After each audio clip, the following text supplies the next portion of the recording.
Oh,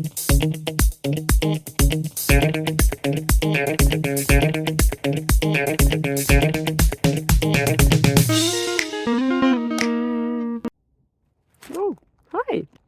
Yeah, today there is a little bit of a perspective change happening, because sometimes the answers are in the details, you know. Will it be the case for the next question? Let's see.